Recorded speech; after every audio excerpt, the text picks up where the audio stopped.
हरे कृष्णा। जय से बोलिए हरे कृष्णा। अब अच्छा लग रहा है।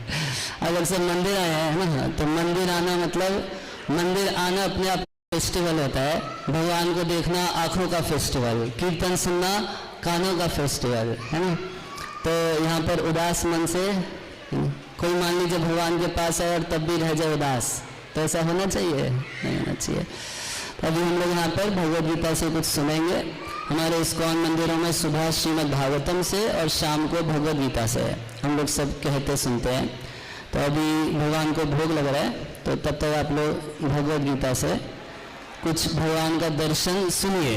एक होता है आंखों से दर्शन, एक होता है कान से दर्शन, तो इसको सुनिए। हरे कृष्णा।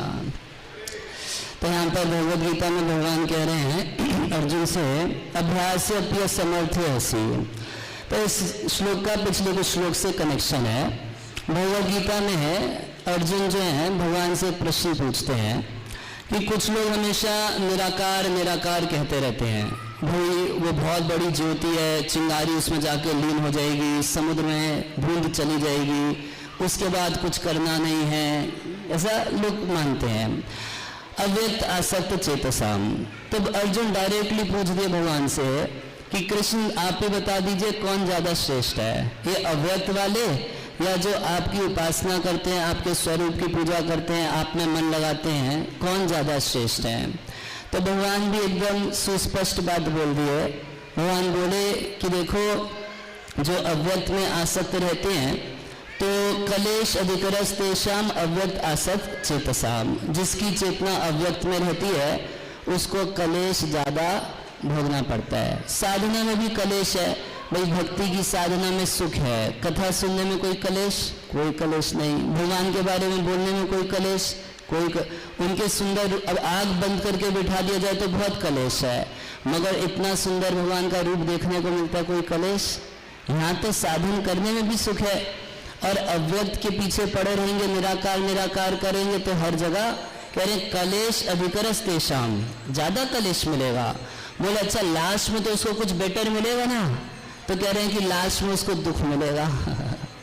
भक्त को सुख मिलेगा, उसको दुख मिलेगा। तो ऐसा देहधारी के लिए कभी उचित नहीं है।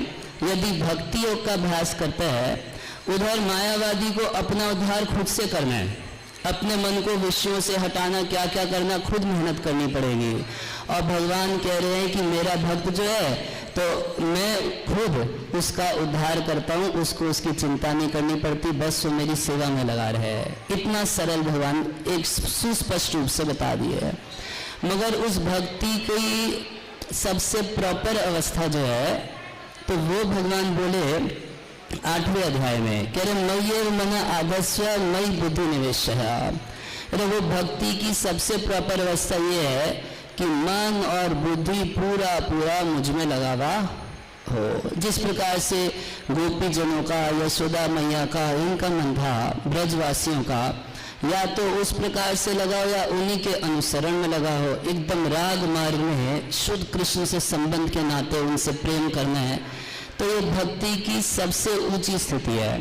तो ये गीता कोई लाल किताब नहीं है जिसमें कोई पूजा पाठ की विधि बताई, ये करोगे ये हो जाएगा, ऐसा नहीं है। भगवद गीता में चेतना के बारे में बताया गया है, चेतना के स्तर के बारे में बताया गया है। तो सबसे ऊंची चेतना किसकी है? सबसे ऊंची चेतना ब्रजवासी जैसे यशोदा माता, गोपीगण, इनकी है। ये लोग अपने सुख के प्रति कोई कामना नहीं रखते, कोई स्वसुख वासना नहीं है। हम लोग सब किसके लिए मर रहे हैं? अगर हम लोग मंदिर भी आए तो किसके लिए आए हैं? तो कुछ ना कुछ अपना सुख प्राप्त करने के लिए, अपने दुख को काटने के लिए व्यक्ति मंदिर आता है। मगर गोपी जन भगवान के जो शुद्ध भक्त होते हैं, ऐसे प्रेमी भक्त होते हैं, वो अपने सुख की वासना नहीं रखते और ना दुख से छुट्टी चाहते हैं। क्या कामना रहती है? केवल और केवल श्री कृष्ण को सुखी करना चाहते हैं। तो हम लोग तो ऐसे नहीं है ना। तो भगवान भक्ति की इतनी ऊंची अवस्था का वर्णन कर दिए, मय्येव मन आधस्य मयि बुद्धि निवेश। मन और बुद्धि में कभी कोई थर्ड क्लास की बात आए ना, कोई संसार की विषय वस्तु आए ना, और केवल श्री कृष्ण को सुखी करने का भाव बना रहे। 24 घंटे तो नहीं होता ना, हम लोगों को कभी कभी कुछ भाव आता है, मंदिर आने पर कुछ भाव आ जाता है ना। और मंदिर से बाहर निकलने पर तो असुर राज दिखाई देता है, इसको चीखो, इसको चिल्लाओ, ये वासना पूरी करनी, ये इच्छा पूरी करनी, कितना बड़ा लिस्ट रहता है हमेशा हम लोगों का। तो चित्त की सबसे बड़ी गंदगी क्या है? चित्त की सबसे बड़ी गंदगी यही है कि इसमें बहुत भौतिक इच्छाएं रहती हैं, संसार की चाह रहती है, और वो अंदर से हमेशा जलाती रहती है।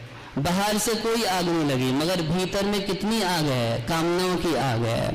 तो चित्त कितना दूषित है हम लोगों का। मगर भगवान जिस स्तर की बात करें उस स्तर पे चित्त में ऐसी कोई गंदगी है ही नहीं, एकदम। केवल मनुष्यसी मय्येव अत ऊर्ध्वं न संशय।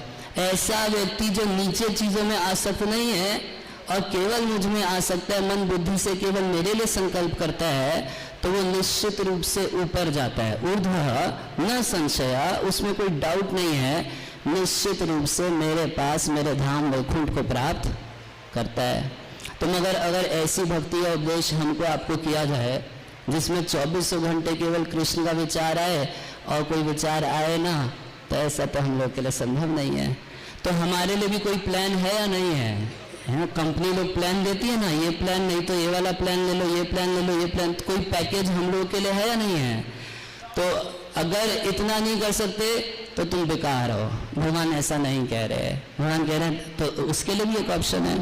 अतः चित्तम समाधातुम न शक्नोषि मयि स्थिरम। यदि स्थिर रूप से मुझ में अपने चित्त को नहीं फिक्स कर सकते, मन में चंचलता है, बुद्धि में स्थिरता नहीं है, तो अथा चित्तम समाधातु, समाधित नहीं हो सकते, न शक्नोषि, ये पॉसिबल नहीं है अर्जुन यदि आपके लिए। तो अभ्यास योगेन ततो, अभ्यास करो, practice makes the man perfect, है ना। करत करत अभ्यास ते जड़मती होत सजान, रस्सी आवत जाते हैं। ये लोग आप लोग बचपन में स्कूल में पढ़े हुए, सिल पर पढ़े निशान, है ना। ऐसे पहले जमाने में कुआं होता था, रस्सी, बाल्टी रस्सी में लटका के उससे पानी निकालते थे, तो उसकी जो बाउंड्री होती थी बढ़िया पत्थर की बनी होती थी। ऐसे पत्थर पे आप निशान मारेंगे नहीं पड़ेगा, मगर एक रस्सी बार बार उस पत्थर पर रगड़ती रहती थी, तो रस्सी है, कितनी नाजुक वस्तु है पत्थर के आगे, मगर उस पत्थर पर भी निशान छोड़ी देती है। उसी प्रकार से हम किसी चीज का प्रैक्टिस करते हैं। सिगरेट पीने का प्रैक्टिस कीजिए, 1 नंबर के सिगरेट पीने वाले बन जाएंगे।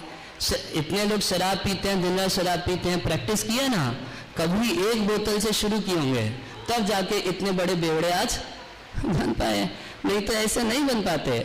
हम लोग स्कूल में पढ़ाई लिखाई, हम में से कुछ लोग स्कूल में पढ़ाई लिखाई का अभ्यास किए तो कुछ डॉक्टर इंजीनियर बन गए। यदि कभी पुस्तक उठाए नहीं होते, पढ़े नहीं होते, अभ्यास नहीं करते, ऐसे तो बहुत कम होते हैं कि पुस्तक उठाते ही मन लग जाता है, प्रैक्टिस करना पड़ता है। तो अर्जुन को भगवान बोले कि उपाय मेरे पास है, तुम बेकार नहीं हो।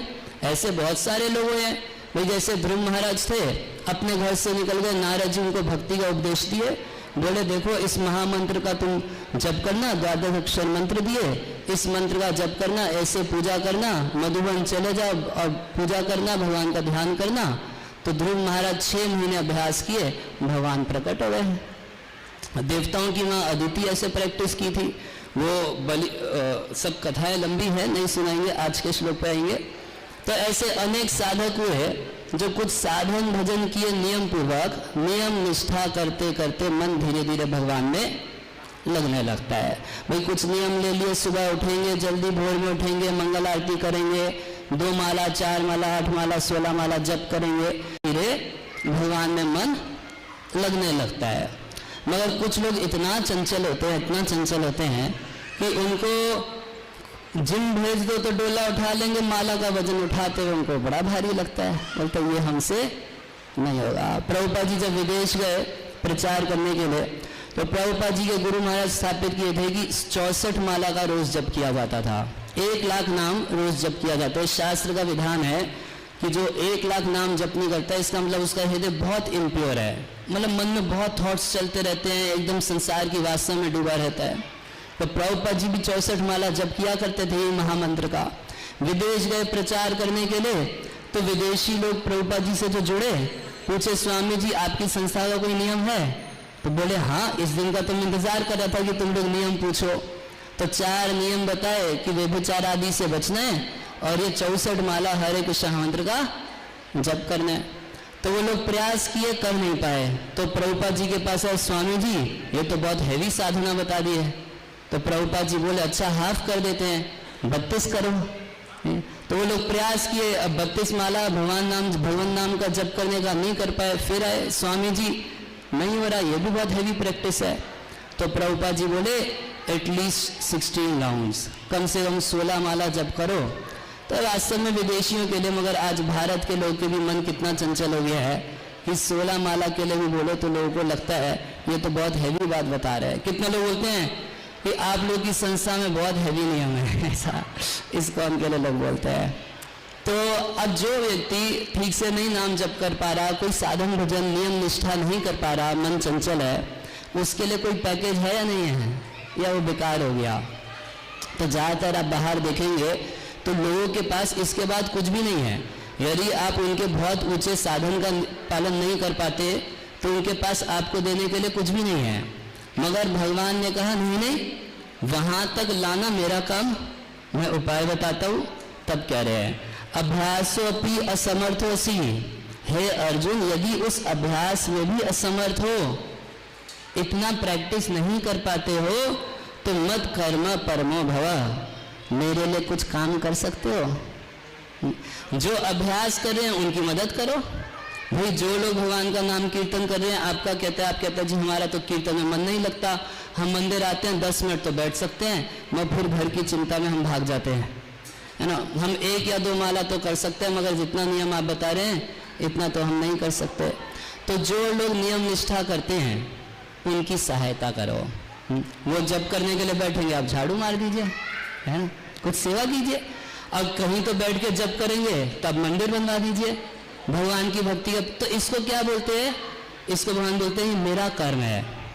जैसे सीता जी को जब रावण ले गया तो भगवान राम एक काम दिए सबको, क्या, सीता की खोज करना। तो हनुमान जी क्या काम किए, राम काज, ये राम काज किए ना, ये राम जी का काम हो गया। तो हम अभी मंदिर आए हैं अपने काम से, भगवान को कुछ अपना काम बोलने आए होंगे, ज्यादातर हम सब इसी के लिए आए। कोई आया होगा कि बस केवल भगवान को हमारा ड्यूटी बनता है, हम भगवान के अंश हैं तो प्रणाम करने के लिए, दर्शन करने के लिए, मगर बहुत कम ऐसे होते हैं। हम भगवान के पास आए हैं आज अपने काम के लिए, मगर आज ये सुन लेंगे तो अब एक अभ्यास कीजिए कि अब भगवान के काम में कुछ हाथ बटाइए। जब हनुमान जी संजीवनी बूटी लेने के लिए जा रहे थे तो रास्ते में उनको कालनेमी मिला। तो कालनेमी तो साधु का वेश बनाए बैठा था, बोला कि आप यहीं पर रुक जाइए, कुछ दिन आराम कीजिए, कुछ देर आराम कीजिए, नहा लीजिए, कुछ खा लीजिए। टाइम वेस्ट कर रहा था हनुमान जी का। और दूसरी ओर जब हनुमान जी संजीवनी बूटी लेके वापस आ रहे थे तो भरत जी को लगा कौन जा रहा है उस तरफ, भगवान की तरफ, रोके हनुमान जी को। तो जब पता चली सारी बात कि लक्ष्मण जी के लिए संजीवनी बूटी लेके जा रहे हैं, तो भरत जी बोले कि देखो मैं एक बाण ऐसा छोड़ता हूं कि हनुमान तो उस बाण पे बैठ के चले जाओ। कहने का क्या मतलब था, हनुमान जी तो उस बाण से बहुत तेज जा सकते थे, मगर भरत जी के मन में एक भाव था कि मेरी भी कुछ सेवा भगवान के चरणों में लग जाएगी। डायरेक्ट जाके तो अभी सेवा नहीं कर सकता, मुझको तो यहाँ अयोध्या में रहना पड़ेगा, उनकी आज्ञा पालन करने के लिए राज्य संभालना पड़ेगा। मगर कम से कम यदि हनुमान मेरे बाण पे चढ़ के भी चले जाएंगे तो कम से कम कोई मेरी सेवा तो प्रभु के चरणों तक चली जाएगी। डायरेक्ट सेवा नहीं कर सकता, तो जो सेवा में लगा है उसको मैं हेल्प कर देता हूँ। इसी को भागवत में कुंती महारानी कहती हैं, शृण्वन्ति गायन्ति गृह्णन्ति अभीक्ष्णश स्मरन्ति नन्दन्ति तवेहितं जना त एव पश्यत्यचरेण तावकं भव प्रवाह उपपरमं पदाम्बुजं। कह रही है कि हे कृष्ण, शृण्वन्ति जो आपकी लीलाओं को, आपके नाम को सुनता है, गायन्ति जो आपकी लीलाओं को, आपके नाम को गाता है, शृण्वन्ति गायन्ति गृह्णन्ति, गृह्णन्ति बोलते हैं गुनगुनाने को, जैसे हम लोग जप करते हैं हरे कृष्णा, या बाथरूम में लोग गुनगुनाते हैं। शृण्वन्ति गायन्ति गृह्णन्ति, अभीक्ष्णशा मतलब निरंतर, स्मरन्ति स्मरण करता है। अगर श्रवण नहीं कर सकता, कीर्तन नहीं कर सकता, स्मरण नहीं कर सकता, तो कह रहे हैं नंदन्ति, दूसरों को करते देख आनंदित होता है, या दूसरे लोग कर रहे हैं तो उसको सपोर्ट करता है। तो ऐसा व्यक्ति को क्या कृपा मिलती है? कुंती महारानी कह रही है, त एव पश्यति अचिरेण तावकम, वो व्यक्ति देखता है किसको? भव प्रवाह उपपरमम पदामुजम, वो व्यक्ति भगवान के चरणों को देखने के लिए क्वालिफाइड बन जाता है। और कितना देर लग के? अचिरेण, तुरंत देख सकता है। और कैसे चरण कमल? जो भव प्रवाह उपपरमम, भव बोलते हैं जन्म मरण के चक्कर को, बार बार जन्म लेना, बार बार मरना, इसको भव बोलते हैं। तो ये भव जो है नदी की तरह चल रहा है, एक शरीर, दूसरा शरीर, तीसरा शरीर, हम सबको लेना पड़ रहा है। तो ये नदी की तरह बह रहा है। और भगवान के चरण कैसे हैं? जैसे नदी में डैम बना देते हैं, तो भव प्रवाह उपपरमम पदाम्भुजम, भगवान के चरण कमल डैम की तरह उस प्रवाह को रोक देते हैं। उसका जन्म मरण खत्म हो जाता है और भगवान के चरणों का दर्शन करता है। गाही सुनही अनुमोदन कभी, अनुमोदन जो करता है। तो यहाँ भगवान इसी चीज को कह रहे हैं कि यदि डायरेक्ट भक्ति नहीं कर सकते तो बाकी लोग जो भक्ति कर रहे हैं उस कार्य में उनको कुछ सहायता करें। तो आप पूछे, प्रभुपाद जी से पूछा जाए, प्रैक्टिकल बताइए हम क्या कर सकते हैं आपके लिए? आप पूरे विश्व में भगवत भक्ति का प्रचार कर रहे हैं, सबको भगवान से जोड़ रहे हैं, भगवान का काम कर रहे हैं, हम तो डायरेक्ट नहीं लग पा रहे, आपके लिए हम क्या कर सकते हैं? तो प्रभुपाद जी कह रहे हैं किसी भी बिजनेस में 4 चीज की आवश्यकता होती है। किसी संगठन की, धन की, कुछ जमीन की, कुछ लेबर की, 4 चीज चाहिए ना। आप कोई बिजनेस करेंगे तो भी आपको 4 चीज चाहिए। तो वैसे ही भगवान की सेवा के लिए भी ये 4 चीज की जरूरत पड़ती है। कुछ लोग सोचते हैं, बोलते भी हैं कि क्या जरूरत है बड़े मंदिर बनाने की, क्या जरूरत है बड़े बड़े पंडाल बनाने की, क्या जरूरत है इस तरीके से प्रचार करने की। मगर ये भगवान का काम है। अगर भगवान के काम में अगर आप बाधा डालते हैं तो वो होता है जो कालनेमी का हुआ, और भगवान के काम में सहायता करेंगे तो वो होगा जो भरत जी का हुआ। अगर कोई पुलिस वाला काम कर रहा होता है, ये सरकारी नियम है, कोई सरकारी ऑफिसर, अभी इलेक्शन होगा तो इलेक्शन बोर्ड में जो ऑफिसर काम करेगा, या पुलिस वाला कोई काम करता है, या दिल्ली मेट्रो वाले जो हैं वो अपना काम करते हैं, आप उनके काम में बाधा बनते हैं तो दंडनीय अपराध है। और अगर आप उनके काम में सहायता करते हैं तो हो सकता है मेडल मिलेगा आपको कुछ। तो उसी प्रकार से ये भगवान का काम है। एक बार की बात है, हम कहीं प्रोग्राम कर रहे थे तो एक व्यक्ति हमसे आके मिला, बोला अरे क्या जरूरत है, इतना लाखों रुपए का पंडाल लगाया, ये किया वो किया, आप लोग बोलिए, जहाँ बैठ के बोलना बोलिए, लोग अपने आप आएंगे सुनेंगे, बोलते हैं ना लोग ऐसा। तो मैंने कहा हाँ बात तो सही है, मैं 35 साल से बैठा था पेड़ के नीचे वृंदावन में हरी कथा बोल रहा था और आपका इंतजार कर रहा, आप कभी झगड़ा करने भी मेरे से नहीं आए आज पंडाल देख के आए ना। तो भगवान के कार्य के लिए विशेष रूप से इस कलयुग में इस प्रकार की व्यवस्थाओं की बहुत जरूरत है, क्योंकि जब तक ऐसी व्यवस्थाएं नहीं रहती लोग भगवान के प्रति आना नहीं चाहते हैं। इन व्यवस्थाओं में यदि कोई सहयोग देता है, भक्त लोग भजन कर रहे हैं, भगवान की सेवा कर रहे हैं, आप एक तुलसी गार्डन बनवा सकते हैं, फूल का बगीचा बनवा सकते हैं जो भगवान की सेवा में लगेगा, मंदिर बनवाने में मदद कर सकते हैं। प्रभुपाद जी इतनी सारी सेवाएं दी है, लाइफ मेंबरशिप प्रोग्राम है, लाइफ मेंबर बन सकते हैं, फूड फॉर लाइफ का प्रोग्राम है, हम लोगों को भगवान का प्रसाद बांटते हैं। तो आप क्या कर सकते हैं, प्रसाद बांटने में कुछ धन दे सकते हैं, अपने हाथ से प्रसाद बांट सकते हैं, सब प्रसाद पा के चले जाएं तो झाड़ू मार सकते हैं, ये एक सेवा है ना? मंदिर मार्जन, इससे भी भगवान प्रसन्न हो जाते हैं। एक राजा थे उड़ीसा के, महाराज प्रताप रुद्र, तो वो चैतन्य महाप्रभु से मिलना चाहते थे। मैं महाप्रभु हमेशा मना करते रहते थे कि राजा है, विषयी है, मैं उसका मुख नहीं देखूंगा। तो जगन्नाथ जी की जब रथ यात्रा होती है तो रथ यात्रा के समय महाराज प्रताप रुद्र सामने वहां पर रथ के सामने झाड़ू मारने लगे। तो चैतन्य महाप्रभु जब देखे कि इतना बड़ा राजा होके भगवान के सामने कितनी तुच्छ सेवा कर रहा है, झाड़ू मार रहा है, तो महाप्रभु तुरंत उनके ऊपर कृपा कर दिया है। तो ऐसे अनेक उदाहरण मिलते हैं। प्रभुपाद जी जब विदेश में प्रचार कर रहे थे तो एक भक्त हुए जिनका नाम था जयनंद प्रभु। तो जयनंद प्रभु जो थे तो ये रात को टैक्सी चलाते थे और पूरी रात टैक्सी चला के जो इनको पैसा मिलता था वो सारा का सारा भगवद गीता के प्रचार के लिए प्रभुपाद जी को दे दिया करते थे। ऐसे बाद में इनको कैंसर भी हो गया। हाँ, तो विदेश में एक सिस्टम है कि यदि किसी व्यक्ति बीमार हो जाए, उसके पास पैसा ना हो, तो सरकार उसको पैसा देती है। और जानते हैं वो भक्त ऐसे थे कि जो सरकार से उनको दवाई के लिए पैसा मिलता था वो भी भगवान के प्रचार की सेवा में लगा देते थे। जब वो शरीर छोड़े तो स्वयं प्रभुपाद जी बोले कि निश्चित रूप से वो भगवान के धाम गए होंगे। ऐसे ही वही जगन्नाथ प्रभु, एक दिन की बात है कि जगन्नाथ जी का रथ बना रहे थे, रथ में कुछ काम कर रहे थे। तब तक एक लड़का था नवयुवक, वो वहाँ पर आया तो जगन्नाथ प्रभु बोले थोड़ा सा मेरी मदद कर दोगे रथ बनाने में। तो उस दिन बस थोड़ा सा हाथ बटाए थे और उसका परिणाम ये हुआ कि आज के युग में हमारी संस्था के बहुत बड़े सन्यासी हैं परम पूज्य जय पताका स्वामी महाराज, तो वो वही हैं। उस सेवा का ऐसा कृपा मिला कि आज उनके लाखों शिष्य हैं और करोड़ों लोगों के लिए इंस्पिरेशन है भगवान की भक्ति के लिए। तो एक सेवा के माध्यम से सोचिए कि जैसा भगवान ने बताया, ठीक है तुम डायरेक्ट अभ्यास नहीं कर सकते, सेवा के माध्यम से जुड़ जाओ। यदि सेवा के माध्यम से जुड़ जाओगे, धीरे धीरे चित्त पवित्र होगा, तो एक दिन बड़े आराम से भजन भी बन जाएगा और भगवान को भी पा जाओगे। ये एक प्यूरिफिकेशन है। अंधेरा बहुत है तो थोड़ा लाइट जला दिया। तब तक राजा के जो आदमी थे उन लोगों को संशय हुआ कि कौन है, कोई चोर है या कौन है। लाइट जल गया, जा कुछ मशाले जलाई, लाइट जला, तो उनके मन में संदेह हुआ, तो वहां जाके उसको मार दिए। जैसे ही उसको मारे, चतुर्भुज नारायण जैसा स्वरूप, विष्णु पार्षद जैसा स्वरूप होकर भगवान के धाम चला गया। अच्छा, क्यों चला गया? तो वहां लिखा गया है क्योंकि वो जानता तो नहीं था, मगर अनजाने में भगवान नरसिंह देव के मंदिर में झाड़ू मार दी और लैंप जला दिया, उसी से भगवान के धाम को चला गया। तो ऐसे सेवाओं के माध्यम से भगवान कृपा करते हैं। ये आंदोलन आज आप देख रहे हैं इतना विस्तार कर चुका है इस्कॉन संस्था।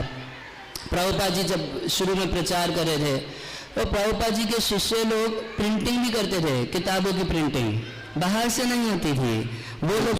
तो इस तरीके से मैं बता रहा था कि यदि हम सेवा के माध्यम से जुड़ जाते हैं तो धीरे धीरे हृदय शुद्ध होता है और मन भजन में लगने लगता है। ऐसा भगवान नहीं कह रहे कि तुम क्योंकि भजन नहीं कर सकते इसलिए तुम रिजेक्टेड हो, रिजेक्ट नहीं है, कृपा हो जाती है। ऐसे प्रभुपाद जी के शिष्य थे, प्रभुपाद जी को उनके गुरु महाराज आज्ञा दिए थे कि तुम्हें यदि धन मिले तो पुस्तकें लिखना। तो प्रभुपाद जी पुस्तकें तो लिखते थे, मगर क्या पुस्तकें लिखने से काम हो जाएगा? इनको बांटना भी पड़ेगा ना। जब इनको छापना पड़ेगा, इनको बांटना पड़ेगा, जब बटेंगे लोग पढ़ेंगे तो भक्त बनेंगे, तो असली काम तो तब पूरा हुआ ना। तो प्रभुपाद जी को उनके शिष्य लोग, जिनको भजन में तो उस समय उतना टेस्ट नहीं था, और उनको इस सब काम में सहायता करते थे। और उस जमाने में ऐसा था, आप इंटरनेट पे वीडियो देख सकते हैं कि प्रभुपाद जी के शिष्य लोग खुद प्रिंटिंग किया करते थे, खुद उसका जो क्या निकाला जाता है ना सारा, वो निकालते थे। चित्र सारे जो आप देख रहे हैं, जितने सुंदर सुंदर चित्र आज पूरे विश्व में भगवान के देख रहे हैं, भारत में भी सब जगह, वो ज्यादातर जो है वो इस्कॉन के भक्तों द्वारा बनाए गए हैं। और सोचिए विदेशी शिष्य थे जिन्होंने रामकृष्ण के बारे में कभी सुना भी नहीं था, मगर प्रभुपाद जी से सुन के और प्रभुपाद जी के आदेश के अनुसार सेवा करके वो भगवान को इतना सटीक रूप से जान गए कि जैसे भगवान है वैसा उनका चित्र बना लिया। इसको कृपा नहीं कहते तो क्या कहते हैं बताइए। और भारत के भी सभी संतों ने उन चित्रों को स्वीकार किया, तभी आप किसी भी मंदिर में जाएंगे तो आपको वो चित्र देखने को मिलते हैं। तो सेवाओं के माध्यम से अगर हम जुड़ते हैं तो इतना कृपा हो जाता है। ऐसे ही एक बहुत बड़े सिंगर थे जॉर्ज हरिशंकर के, तो बहुत सुंदर गाया करते थे और बहुत प्रसिद्ध थे। तो वो प्रभुपाद जी को जब एक पुस्तक छापे थे कृष्णा बुक, जिसमें भगवान श्री कृष्ण की लीलाओं को वर्णन किया गया है, तो उसको छापने के लिए प्रभुपाद जी के पास धन नहीं था, तो शायद $70 या कुछ बहुत धन दिए थे उस जमाने में वो, जिससे प्रभुपाद जी पहली बार उस पुस्तक को छापे। और प्रभुपाद जी उस पुस्तक में विशेष रूप से उनको धन्यवाद भी दिए।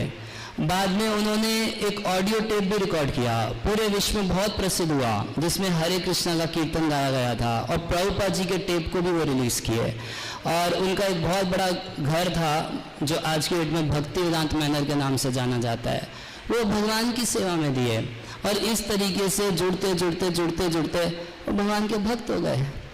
भक्ति के बहुत अभ्यास में नहीं भी दिखे, मगर ऐसा देखने को मिला कि उनके हृदय में जो नेसेसरी प्यूरिफिकेशन थी, जो शुद्धिकरण था, वो इन सेवाओं के माध्यम से हो रहा था।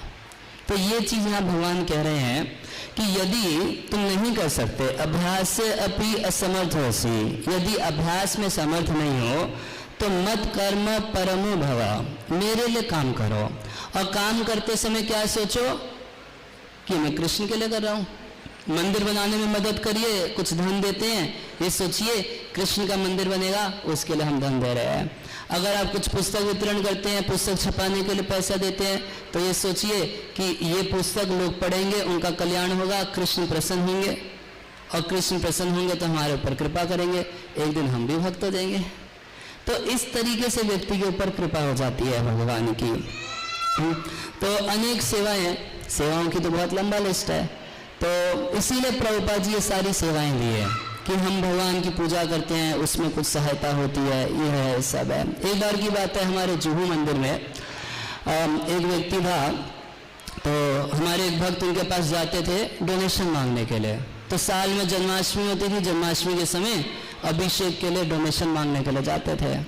तो डोनेशन लेने जाते थे तो हमेशा बदतमीजी से बात करता, क्या महात्मा जी हर साल आ जाते हो, और 1-2 लाख रुपए का चेक फाड़ के ऐसे दे देता था। और बहुत लोग उस अपमान को सहन करते थे कि ठीक है भगवान की सेवा तो कर रहा है, और इनविटेशन कार्ड देते थे कि आप आइएगा, देखिए कि आपके पैसे का हम लोग कैसे उपयोग करते हैं, देखिए भी तो आप दे तो देते हैं, आके देखिए कि करते क्या हैं। तो कई साल तो आया नहीं, मगर एक साल वो उसको कहाँ फुर्सत आने की, एक साल आ गया। जब आया जन्माष्टमी के दिन और खूब सुंदर मंदिर की सजावट देखा, कैसे ठाकुर जी का अभिषेक हो रहा है देखा, भक्तों को सेवा में लगा हुआ देखा, प्रसाद डिस्ट्रीब्यूशन देखा, बोला आप लोग तो बहुत अच्छा काम कर रहे हैं, मेरे को तो आज पता चला। तो उसके बाद हमारे वृंदावन के गुरुकुल के लिए भी बहुत बड़ा धनराशि दिए थे, और उसके बाद अब वो भक्ति करने लगे हैं। तो एक समय जब वो देखिए भक्तों का अपमान करते थे, पैसा देता था मगर अपमान करता था, मगर उसी सेवा के माध्यम से उनका हृदय शुद्ध होने लग गया, और आज वो भगवान की भक्ति करने लगे हैं। तो इस चीज को यहाँ भगवान कह रहे हैं, अभ्यासोपि असमर्थोसी। अभी प्रभु जी एक ग्रंथ लिखे हैं, श्री भगवान ने कहा, इसमें एक उदाहरण देते हैं कि महाप्रभु के एक भक्त शिवानंद सेन, तो भक्तों की यात्रा आती थी हर साल मायापुर से जगन्नाथपुरी के लिए, बंगाल से जगन्नाथपुरी रथ यात्रा देखने भक्त लोग आते थे। तो तकरीबन 200 भक्तों की व्यवस्था शिवानंद सेन किया करते थे, उनके रहने की, उनके खाने की, रास्ते में उस समय जो टोल टैक्स वगैरह पड़ता था उसको पे करते थे, ये सारी व्यवस्था किया करते थे। और ये सारी व्यवस्था करने के चलते उनको हर साल 4 महीने महाप्रभु की संगति मिलती थी, कीर्तन मिलता था, और बहुत बड़ी नित्यानंद प्रभु की कृपा भी उनको प्राप्त हुई। तो ये एक तरीका है जिससे हम भगवान की कृपा को पा सकते हैं। प्रभुपाद जी बंगला में इस बात को लिखे, अभ्यास से समर्थ यदि तुम हो, यदि तुम अभ्यास में समर्थ हो, अमार लागिया कर्मे सदा युक्त रहो। तो मेरे लिए अमार लागिया, मेरे लिए तुम सदा कर्म में लगे रहो, कुछ ना कुछ भगवान के लिए करते रहिए, करते रहिए, करते रहिए। अमार संतोष जन्य जेवा कार्य है, जिस जिस काम से मैं संतुष्ट हो जाता हूँ, अमार संतोष जन्य जेने कार्य है, जानिया से सब मोर प्राप्ति र उपाय, वो सब मुझको पाने का एक उपाय है, ये बात समझना चाहिए। तो जितनी भी सेवाएं हैं इस्कॉन संस्था की, चाहे लाइफ मेंबरशिप की हो, फूड फॉर लाइफ की हो, पुस्तक वितरण की सेवा हो, ठाकुर जी की सेवा हो, ये सब एक जुगाड़ है। जुगाड़ समझते हैं ना, हम लोग सबको जुगाड़ लगाते हैं कोई काम करने के लिए। ये कैसा जुगाड़ है? ये ऐसा जुगाड़ है जिससे हम भगवान को प्राप्त करते हैं। तो मन में ये चीज रख के यदि करते हैं तो हमको जैसा पोजीशन भगवान ने दिया, मान लीजिए कोई डॉक्टर होता है, तो भाई पूछे कोई डॉक्टर हम कैसे सेवा कर सकते हैं, तो ठीक है आप डॉक्टर है, भक्तों का जो इलाज करते हैं फ्री में कर दीजिए है ना। तो उससे क्या हुआ, उन्होंने अपनी बुद्धि, अपनी कला जो है वो भगवान की सेवा में लगा दी। किसी भी प्रोफेशन का व्यक्ति क्यों ना हो, कोई पेंटिंग सुंदर बनाना चाहता है, भगवान का चित्र बनाए, कोई अच्छा गाना जानता है, भगवान के लिए गाए। तो जैसे भी हम कर सकते हैं। अथवा शास्त्र का वास्तविक सिद्धांत ये है कि कायदे से किसी भी मनुष्य को अपना 50% आमदनी भगवान के लिए खर्च करना चाहिए। तो 50% तो बहुत हैवी सुनाई देता है ना। तो एक जगह पुराण में लिखा गया है कि कम से कम दशांश जरूर करना चाहिए। 10% अपनी आमदनी का भगवान की सेवा में जरूर प्रयोग करना चाहिए। अब लक्ष्मी को यदि नारायण की सेवा में लगाएंगे तो कृपा होती है, और लक्ष्मी को यदि कोई भोगना चाहता है तो सीता जी को रावण भोगना चाहता था और पूरा का पूरा उसका नाश हो गया। तो इसीलिए हमें ये सब शास्त्र के सिद्धांत है। अगर हम प्रगति करना चाहते हैं, अपनी चेतना को आगे बढ़ाना चाहते हैं, अपनी चेतना कि कम से कम दशांश जरूर करना चाहिए, 10% अपनी आमदनी का भगवान की सेवा में जरूर प्रयोग करना चाहिए। अब लक्ष्मी को यदि नारायण की सेवा में लगाएंगे तो कृपा होती है, और लक्ष्मी को यदि कोई भोगना चाहता है तो सीता जी को रावण भोगना चाहता था और पूरा का पूरा उसका नाश हो गया। तो इसीलिए हमें ये सब शास्त्र के सिद्धांत है। अगर हम प्रगति करना चाहते हैं, अपनी चेतना को आगे बढ़ाना चाहते हैं, अपनी चेतना को ऊंचा उठाना चाहते हैं, तो शास्त्र की इन शिक्षाओं का पालन श्रद्धापूर्वक करना चाहिए। हरे कृष्णा।